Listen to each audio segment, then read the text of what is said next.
Olá, tudo bem? Meu nome é o apóstolo Sérgio Pessoa e eu vim compartilhar disso que todos nós precisamos, fé. Como nós podemos perceber que a nossa geração, que o nosso povo está sem fé em Deus? Por causa de uma frase, por causa de um vírus, por causa do que o mundo entrou em pânico. Nós vimos muitos cristãos atormentados, com medo de dar a paz do Senhor, de dizer graça e paz, de apertar a mão e liberar a bênção sobre a vida das pessoas, por causa da determinada cautela. A Bíblia diz que sem fé é impossível agradar a Deus. Eu gosto desse texto de Hebreus 11, que ele diz: a fé é a certeza das coisas que se esperam, a fé é a prova das coisas que não se veem. Fé é como a nota fiscal, fé é a garantia de que você vai receber aquilo que adquiriu. Sem fé é impossível que Deus fique agradado contigo. E nós percebemos que pessoas tiveram muito medo, ficaram com medo, elas restringiram, jogaram até para o governo e para o sistema do governo, os responsáveis por decisões que estão fora do padrão da linha da fé. Nós podemos perceber também como a nossa sociedade está atormentada. O medo tem sido uma coisa tão preocupante nesses últimos dias, que além de roubar a fé, tem demonstrado o que as pessoas têm no coração.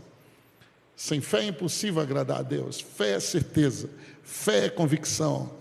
No grego a palavra é pistis, forte convicção baseado no que ouve. Veja, medo e fé operam quase que da mesma forma, embora sejam opostos entre si.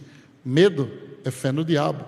Medo vem de uma voz, medo te dá uma imagem, medo te dá uma confissão, e a confissão que você fala pelo medo que tem vai te dar possessão. A fé é da mesma forma. A fé vem por uma palavra, a fé te dá uma imagem e a fé te dá uma confissão. A confissão da fé te dá a possessão. Quando você repete algo por muitas vezes, aquilo vai cair no seu coração. A Bíblia fala explicitamente que nós seremos presos pelas palavras que saem da nossa boca, por aquilo que os seus lábios estão produzindo. Isso está lá em Provérbios capítulo 6, versículo 2, que você está enredado pelas palavras da sua boca. Você está preso pelas palavras da sua boca. Sua vida depende do que você fala. Provérbios fala muitas coisas sobre isso. Aliás, Provérbios foi escrito por um homem riquíssimo, o maior rei, o mais rico que Israel já teve antes de Cristo. Filho de Davi, ele aprendeu a ser grande, e os seus provérbios trouxeram grandes ensinamentos para mim e para você. E um dos ensinamentos que Salomão nos deu é que se você trabalhar duro, você vai colher o que produzirem os teus lábios. Seus lábios são tão poderosos que a Bíblia diz que a morte e a vida estão no poder da língua, e quem bem utiliza come do fruto. Jesus disse: pelas tuas palavras você será justificado, pelas tuas palavras serás condenado. Jesus disse: se você crê que se fará o que diz, tudo o que você disser lhe será feito. A mulher do fluxo de sangue não foi curada apenas por tocar na roupa de Jesus, porque Jesus disse que a multidão apertava ele, nem tocava, apertava. Como é que uma multidão apertando não extrai o poder e alguém tocando extrai o poder? Porque aquele toque estava precedido por uma confissão. Aquela mulher dizia explicitamente: se eu tocar, serei curado. A confissão, ela entra para te dar convicção, e a convicção vai te dar a possessão daquilo que você está crendo para possuir em Deus. Sua casa, seu carro, sua cura, depende do que você está falando. Quando meu filho morreu no meu braço, eu tive a oportunidade de confessar a palavra durante 6 horas e 45 minutos. Com 2 anos e meio, ele nasceu com um problema respiratório muito sério. Na cidade de Campina Grande, quando o clima esfria demais, os piques de respiração do meu filho era muito difícil dele respirar. Naquele dia em especial, além dele estar um pouco gripado, com febre, a febre aumentou, a respiração dele ficou quase que sem condições. Eu morava no lugar distante do centro da cidade, não tinha carro, não tinha telefone. Meu filho morreu no meu braço. Da meia-noite às 6h45, eu decidi declarar Romanos capítulo 8, verso de número 11. Se habita em vós o Espírito daquele que ressuscitou a Jesus dentre os mortos, esse mesmo Espírito que ressuscitou Jesus vivificará o vosso corpo mortal pelo Espírito que habita em você. Crendo naquilo, sem nenhum arrepio, sem nenhuma emoção, sem ter um grupo de louvor, sem ter um grupo de irmãos me animando, eu só tinha a palavra e o Espírito. Com meu filho no braço, duro, gelado, roxo, eu andei com ele e dizendo, não morrerá, mas viverá para contar os feitos do Senhor. Que maravilha vê-lo pregando a palavra de Deus hoje. Que maravilha ver meu filho ministrando louvor, levando o Evangelho de Jesus nas nações. Mas aquela confissão, aquele propósito que eu tomei, o diabo não tinha dado meu filho, ele não ia levar.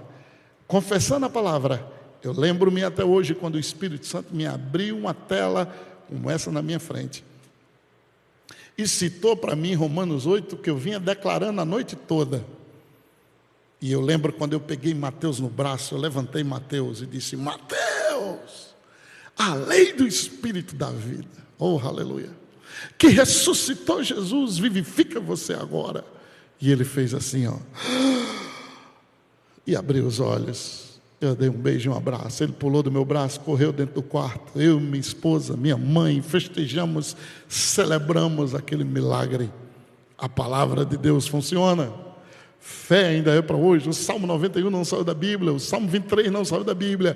Está lá na sua Bíblia. É o mesmo Deus. A Bíblia diz, eu, o Senhor, não mudo. Deus não vai mudar. Fica firme na fé. Não saia da fé. Confesse fé. Declare fé. Creia. Medite na palavra, fé vem pelo ouvir a palavra. Deus falou para Josué o caminho da vitória, lembra disso? O maior líder de Israel no momento morre. O cara vai assumir uma igreja na época de 3 milhões de pessoas. Vai assumir uma igreja onde o líder fazia pão descer do céu, massa abrir, água sair da rocha. Que responsabilidade! Não é à toa que ele estava chorando, não só pela morte de Moisés, mas eu creio, ele estava com tanto medo que a Bíblia diz que Deus fala várias vezes, em um capítulo, seja corajoso, não tenha medo. E a Bíblia diz claramente, olha o que aconteceu com isso. Que maravilha. Esforça, tem bom ânimo, eu vou fazer você herdar isso aí. Deus vai fazer você herdar cada promessa que Ele te deu. E Deus deu a receita para ele. E eu creio que nós podemos pegar essa receita. Qual foi a receita que Deus deu para ele? Medite na minha palavra de dia e de noite. Como eu faço isso, Senhor? Eu trabalho, eu tenho que resolver minhas coisas, eu vou ficar dentro de um quarto trancado, parado, fechado, lendo tua Bíblia? Não. Deus deu o passo para ele, e esse passo eu quero dar para você falando. Você pode falar o tempo todo, não pode? Deixe de falar fracasso. Deixe de falar suas dúvidas, deixe de falar o que o governo fala, deixe de falar o que os homens falam e comece a falar a palavra de Deus. Fale a palavra a tempo e a fora de tempo. E Deus diz para ele, de dia e de noite. E uma das palavras que Deus deu para ele foi, ninguém te poderá resistir todos os dias da sua vida, porque você acha que a muralha de Jericó caiu, de tanto falar aquilo e colocar aquilo dentro dele pela confissão. Ao olhar a muralha, não tinha outra coisa a fazer, a não ser de dar um brado de vitória e ver a muralha cair. Que Deus abençoe sua vida de maneira extraordinária.